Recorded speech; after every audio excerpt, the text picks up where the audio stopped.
Good morning, everybody. Happy Friday. Thank you for being here. I'm going to try to keep this vlog to 3 minutes or less.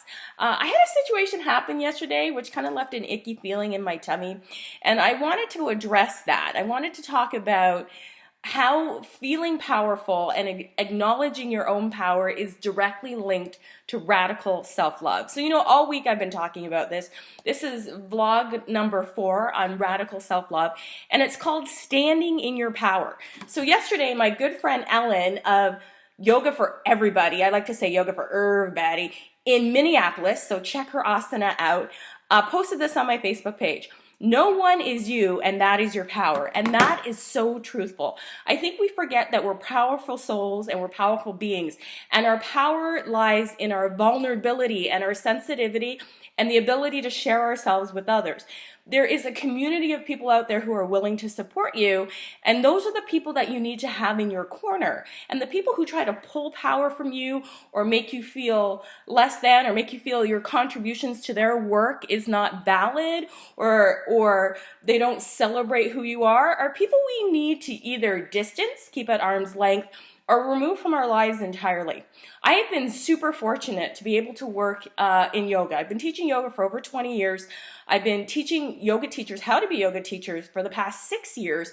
And one of the things that I always like to talk about in my training is standing in your power and not giving your power away.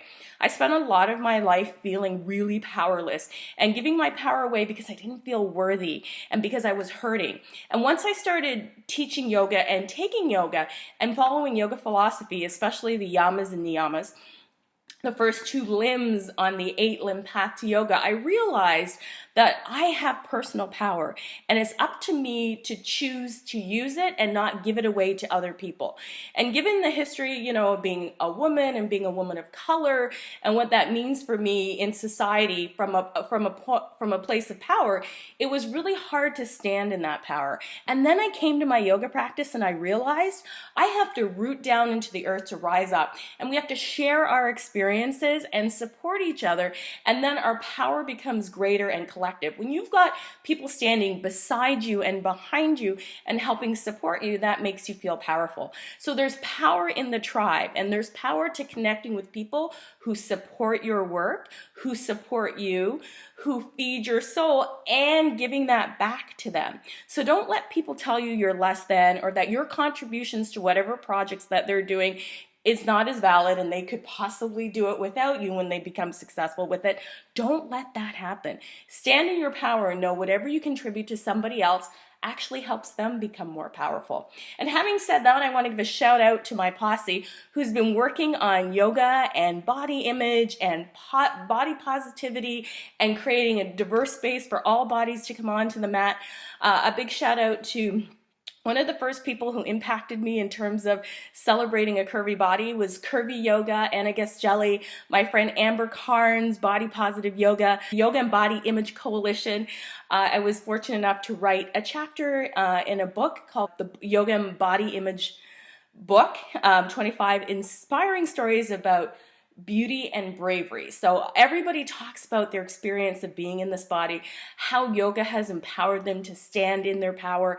I'm really grateful to all those people who have been doing all this work. And a shout out to my girl, Ellen, for posting this on my Facebook page. She's a yoga for everybody in the Minneapolis area. So I'm really fortunate to have this tribe who's been doing this work for a really long time and supporting me, and that helps me feel powerful. So I really want you to focus on finding the people around you who support your work and who lift you up and who aren't always criticizing you or pulling you down. Those are the people you need to start to keep at arm's length. So keep that in mind. So this is my last blog post for this week. Thank you for being here.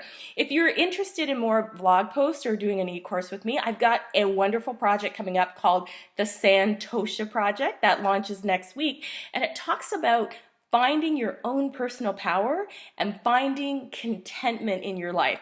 And that's the key to radical self-love.